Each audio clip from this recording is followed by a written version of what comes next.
Hey everybody, welcome back to Ravenhawk Coins and this week's edition of Let's Talk Currency.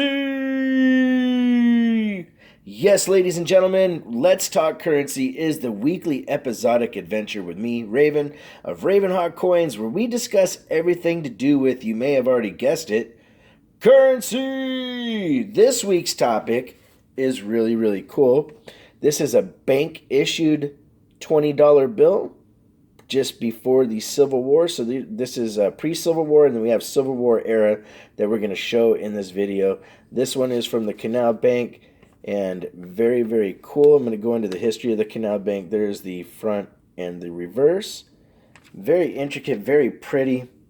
This one here is a state-issued $5 bill from the city of Baton Rouge under the authority of the state of Louisiana. This one was actually during the Civil War. Right there you can see October 10th, 1862. The two signatures you see here, the way they're faded, that shows you that this is an actual real example. So very cool. And I'm going to go over a little bit of the details on these bills in a little bit. But the first thing I want to talk about is the Canal Bank note. Now, Canal Bank notes were actually issued by the Canal Bank of New Orleans. This bank was founded by French colonists during the 18th century, and it was located on Canal Street in New Orleans. They often issued these notes to help finance the building of canals, hence the name, again, Canal Bank. These canals connected the city to the sugar plantations, and it was a really big deal.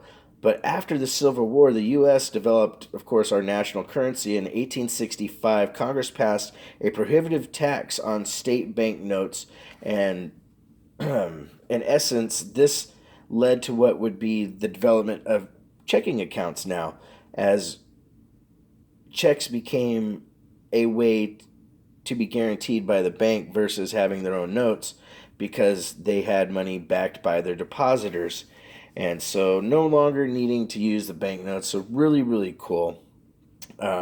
This second bill here is actually a Civil War era bill. It was printed in 1862 in the city of Baton Rouge by the order of the state of Louisiana. And the bill features a vignette of the South slaying the North, which was really interesting to me because they were really confident that the South was going to win. And what they're talking about is this little picture right here. There's the Southerner defeating the Northerner. But what I find interesting is at the top of the bill, it says here that 12 months after a definitive treaty of peace between the Confederate States and the United States.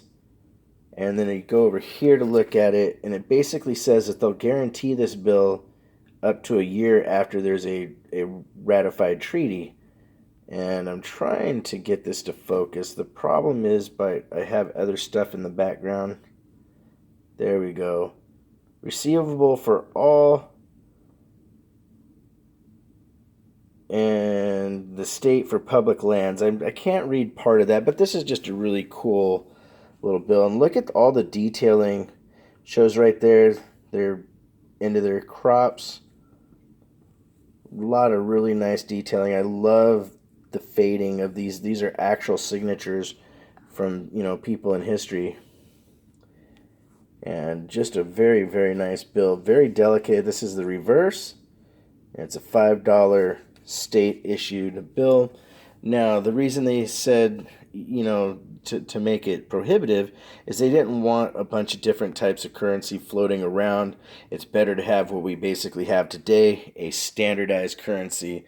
But one of the issues that would happen with, let's say the canal banks, is this is a really pretty, very intricate note, and it has one little bitty nick up there. But these were actually very easy to counterfeit.